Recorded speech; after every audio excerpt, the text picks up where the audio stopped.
Hello Anis, কেমন আছো তোমরা সবাই? আমি আশা করছি তোমরা সবাই ভালো আছো। আর আমি অনেক ভালো আছি। আর আমি জানি আমি অনেক দিন পর স্টোরি দিচ্ছি। তার জন্য সরি, আসলে আমি একটু বিজি ছিলাম, সেই জন্য আমি স্টোরি দিতে পারিনি। তখন নতুন স্টোরি আমি চলে এসেছি। এটা মাই মাফিয়া হাজব্যান্ড সিজন 2। আমি আশা করবো তোমাদের সবার স্টোরিটা ভালো লাগবে।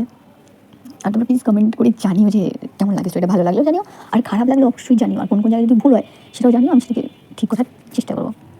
আর একটা কথা, এটা একটু ঘোরানো পেঁচানো স্টোরি, মানে ঘোরানো পেঁচানো পুরোটা জিলিপির প্যাচের মতোই।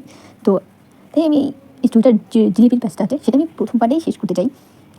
তো প্রথম পার্টটা তোমাদের একটু হলেও বোরিং লাগবে, কারণ এখানে হিরো আর হিরোইনের কোনো কনভারসেশন নেই। তো একটু বোরিং তোমাদের লাগতে পারে স্টোরি ফার্স্ট পার্টটা।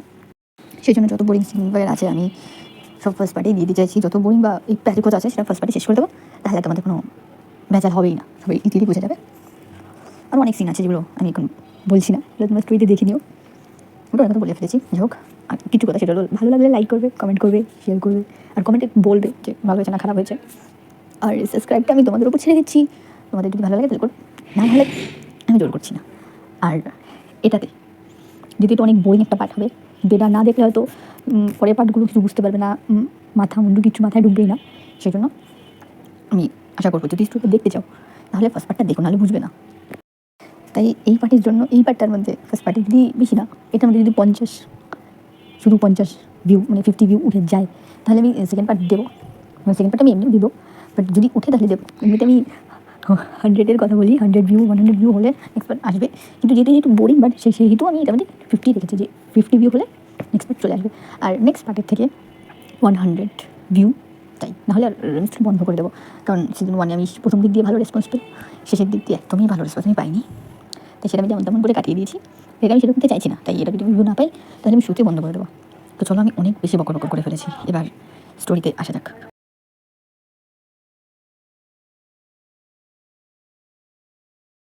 গল্পের শুরুতে আমরা দেখতে পাই জাঙ্কুক, মানে আমাদের গল্পের নায়ক, দৌড়ে হন্তদন্ত হয়ে হসপিটালের ভেতরে ঢুকছে।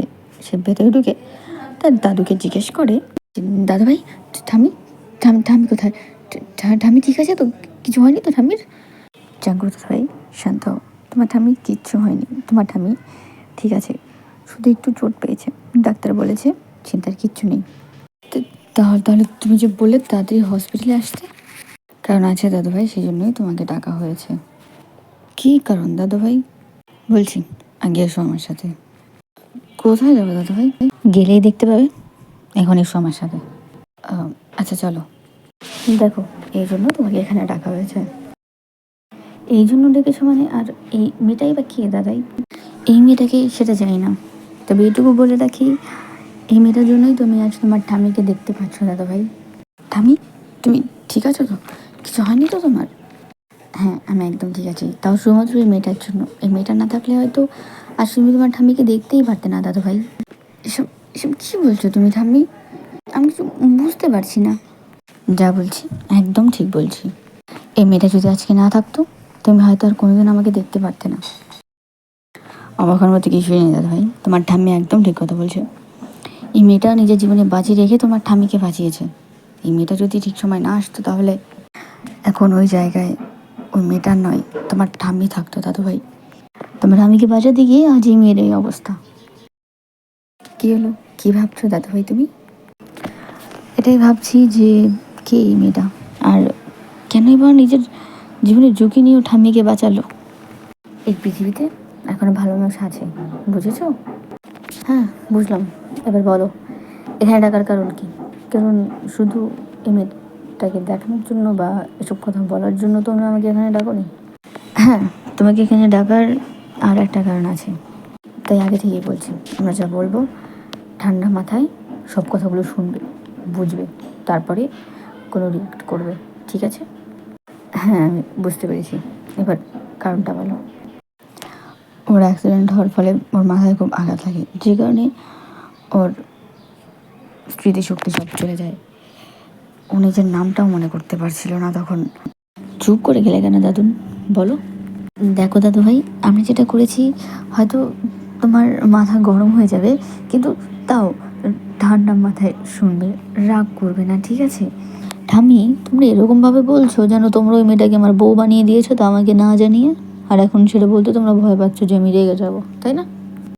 দাদাভাই, আসলে আমরা এই কাজটাই করেছি। তোমরা কি আমার সাথে মজা করছো ঠাম্মি? এটা কি করলে তোমরা ঠাম্মি? দেখো জাঙ্কুক, তখন এটা ছাড়া আমাদের মাথায় আর কিছু আসছিল না, তাই আমরা এটাই বলে দিয়েছি। আর আমরা ওকে এটা বলি যে তুমি ওর বউ, আমরা ওকে বলেছি তুমি ওর ফিয়ান্সে, তোমাদের বিয়ে ঠিক হয়ে গেছে, আর কিছু হ্যাঁ, তো অন্য কিছু ছিল না বলার জন্য, এটাই পেয়েছো তোমরা। আসলে দাদাভাই তখন না অনেকটা হাইপার হয়ে গেছিলো আর ভয়ও পাচ্ছিল, তাই তখন ওকে শান্ত করার জন্য যা মাথায় এসেছে তাই বলে দিয়েছি। তখন এটাই মাথায় এসেছিলো, তাই এটাই বলে দিয়েছি। হ্যাঁ, তো তাই বলে আমার বউ, অন্য কিছু ছিল না? অন্য কিছুও তো বলতে পারতে, বউ বলার কি দরকার ছিল? তখন আমাদের মাথায় অন্য কিছু আসলে তো আমরা বলবো দাদাভাই, এভাবে রাগ করো না তুমি। আচ্ছা ঠিক আছে, যা করেছো করেছো, এখন আর কিছু করতে হবে না, এখন চলো বাড়ি ফিরে চলো। আর আমি আর কোনো কথা শুনতে চাই না। যাব, তবে তার আগে আমার তোর সাথে কিছু কথা আছে। হ্যাঁ বলো, কী বলবে, তবে এমন কোনো কথা বলো না যেটা আমি শুনতে পারবো না। দেখ দাদাভাই, আমরা ওকে আমাদের সাথে আমাদের বাড়ি নিয়ে যেতে চাই।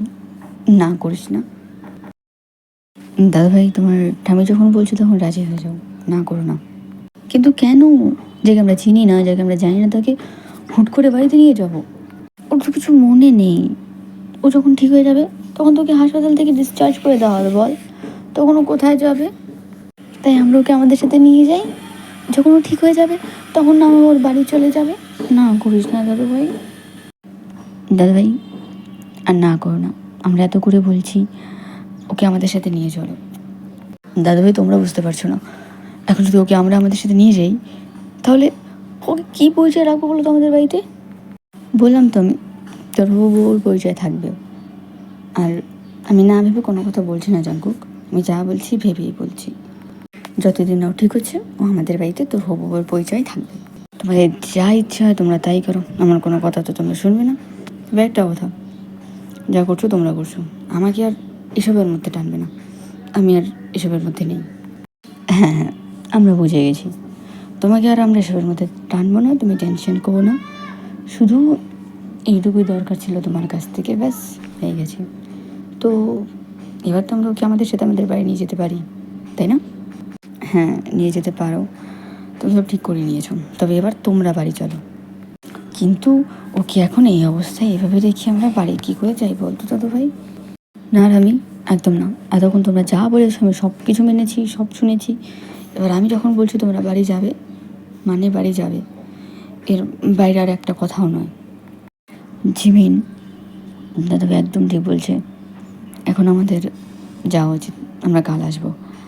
একটা রাতের ব্যাপার, ওকে এখানে দেখার জন্য ডক্টর নার্সটার সবাই আছে, চিন্তা করো না, চলো। আচ্ছা ঠিক আছে চলো, কিন্তু আমি কিন্তু কাল সকাল সকাল আসবো, তুই কিন্তু না করতে পারবি না আমাকে একদম। আচ্ছা ঠিক আছে ঠাম্মি, এসো, কিন্তু আগে বাড়ি তো চলো, তারপরে না এসো, চলো। এভাবেই 2 সপ্তাহ কেটে যায়, আর এই 2 সপ্তাহে জিমিন আর সুগা জাঙ্কুককেও রোজ টেনে নিয়ে আসতো হসপিটালে, তের সাথে দেখা করাতো, আর তেকেও জাঙ্কুকের সাথে পরিচয় করিয়ে দিয়েছে। তে তো প্রথম দেখাই জাঙ্কুর উপর ফিদা হয়ে গেছে। কিন্তু আমরা তো জানি আমাদের জাঙ্কুক কেমন, তার সব অনুযায়ীতে তখনও মাঝে মধ্যে ধমকি ধামকি দিয়ে রাখতো থেকে। তে এই 2 সপ্তাহ মধ্যে অনেকবারই ভেবেছে যে সে এই ছেলেকে, এরকম একটা রুড রকচটা ছেলেকে বিয়ে করতে রাজি কী করে হলো। তবে এই 2 সপ্তাহের মধ্যে জাঙ্কুকের মধ্যে একটু হলেও পরিবর্তন দেখা গেছে। জাঙ্কুক এখন তের ওপর অতটা বকাবকি করে না, যেটা প্রথম 2-1 দিন করতো, এই বাকি টাইম আর করেনি। আজ থেকে ডিসচার্জ করে দেওয়া হবে, জাঙ্কুক আজ থেকে নিয়ে বাড়িতে ফিরবে। দেখুন মিস্টার জিহন, উনি এখন সুস্থ আছেন, তবে এই বিষয়টা আপনাদের খেয়াল রাখতে হবে যে ওনার ব্রেনে যেন কোনো প্রেশার না পড়ে, বুঝতে পারছেন? সেটা নিয়ে আপনি ভাববেন না, আমরা ওর খেয়াল রাখবো। ওকে, আপনি ওকে নিয়ে যেতে পারেন, আর কোনো প্রবলেম হলে অবশ্যই জানাবেন। নিশ্চয়ই, সেটা আমরা জানাবো। তো চলো বাড়ি যাওয়া যাক। চলো জাঙ্কুক।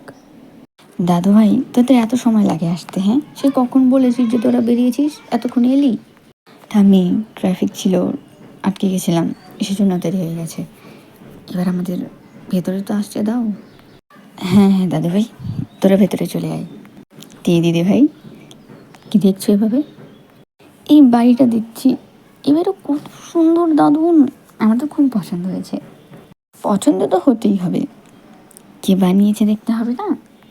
আমার একমাত্র নাতি বানিয়েছে। বুঝলাম। তুমি যাই বলো, তোমার নাতির পছন্দ আছে, তোমার কি এখনো কথাই বলে যাবে নাকি? হ্যাঁ, তে যাও, গিয়ে ফ্রেশ হয়ে নাও, তারপরে যা কথা বলার বলে যাও। ঠিক আছে, কিন্তু কোন রুমে? তোমার যে রুমটা ভালো লাগে তুমি সেই রুমে যাও, যাও। আচ্ছা ঠিক আছে ঠাম্মি, দাদুন, আমি ফ্রেশে আসছি। আমি আমি অফিসে যাচ্ছি, আমার কিছু কাজ আসছে, আর আমার ফিরতে লেট হবে, ওয়েট করো না আমার জন্য। আচ্ছা ঠিক আছে, কিন্তু আবার বেশি দেরি করিস না যেন, সাবধানে। হ্যাঁ ঠিক আছে, আমি বেশি দেরি করবো না, সাবধানেই থাকবো, টেনশন নিও না। বাই। জাঙ্কুকের আসতে আসতে অনেকটা লেট হয়ে যায়, রাত 1টা বেজে যায়। জাঙ্কুক বাড়িতে ঢুকে সে নিজের রুমে চলে যায়, আর নিজের রুমে গিয়ে দেখে তার পেটে গুটি হয়ে শুয়ে আছে। জাঙ্কুক সে থেকে একটু থমকে যায়, তারপর ধীর ভাই তার কাছে গিয়ে তার ঘুমন্ত মুখটা দেখতে থাকে, আর মনে মনে বলে, ঘুমলেও কি মানুষকে এতটা কিউ লাগতে পারে? ওকে দেখে তো ঢুকে ফেলতে পারছি না, ইচ্ছে করছে শুধু দেখেই যাই।